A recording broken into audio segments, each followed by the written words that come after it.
আজকে একটু বাইন্যার ঘরে যাওয়ার জন্য বের হইছি সকাল সকাল।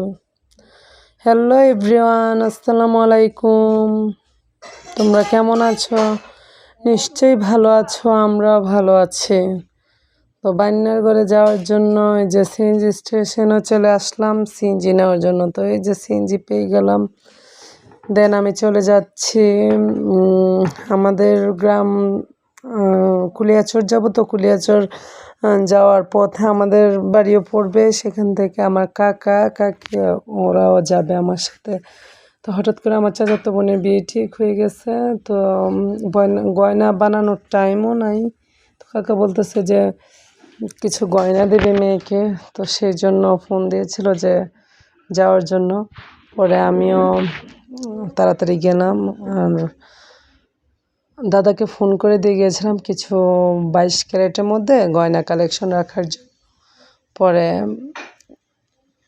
সেখানে গেলাম, 3টা হার দিয়েছিল আর 3 জোড়া কানের দুল দিয়েছিল।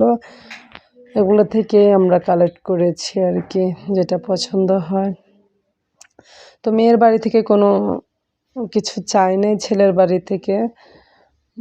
আর ছেলে কি দিবে না দেবে সেটাও বলে নাই, মানে কোনো চাওয়া পাওয়া নেই যে যা ইচ্ছা তাই দিবে, মানে যত ইচ্ছা দিতে পারবে, না দিলেও সমস্যা নেই এরকম আর কি।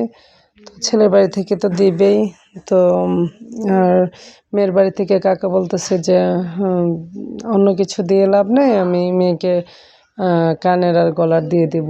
তো সেই অনুযায়ী যে নেকলেস চয়েস করতেছিলাম আমরা, কানের এবং গলার এই দুইটাই কিনবো। তো যেটার সাথে যেটা ম্যাচ হয় ওই মতে কিনবো, সবগুলো 22 ক্যারেটের। এখন স্বর্ণের ভরি 1,65,000 টাকা, সে অনুযায়ী মানে কেনা হবে আর কি। তো প্রতিটা মেয়েকেই কিছু না কিছু দিয়েই দিতে হয়, তো কিছু না চাইলেও দিতে হয়। আর আমাদের বাড়িতে মূলত আমার যে চাচাতো বোনেরা বা আমাদের যে বিয়ে হয়েছে কাউকে মানে চাই নাই, হাজব্যান্ডের বাড়ি থেকে কারোর জন্যই কিছু চায় না, শুধু বলছে যে মেয়ে দেওয়ার জন্য, জাস্ট এইটুকুই। আমার বিয়ে হয়েছিল, আমার হাজব্যান্ড সমস্ত স্বর্ণ টর্ণ দিয়ে নিয়ে এসেছে।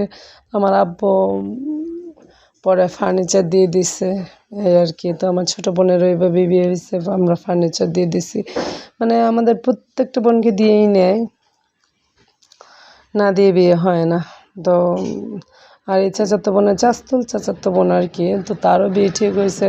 তার বাবা বলতেছে যে আমি নেকলেস আর কানের দুল আমি নিজে দিয়ে দিব, ফার্নিচারের দিকে যাবে না আর কি। তো সেই জন্যই এই জিনিসগুলো কিনতে যাওয়া আর কি।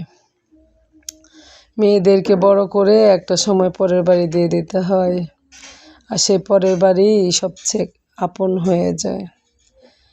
আগে প্রথম বিয়ে হলে তো বাবার বাড়ির জন্য টান থাকে, পরবর্তীতে দেখা যায় যে হাজার টান থাকলেও স্বামীর বাড়ি রেখে বাবার বাড়ি যাওয়া যায় না, ছেলেমেয়েরা যখন বড় হয়ে যায়।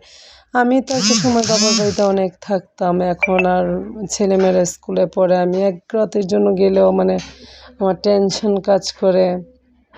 ওদের ক্লাস প্রাইভেট সব কিছু মিস হয়, ওর আব্বা দোকানে কন্টিনিউ থাকা লাগে, আবার বাসায় এসে পরে যেতে চায় না, রাত্রেবেলার জন্য খুব কমই যায়, গেলেও চলে আসে এরকম আর কি।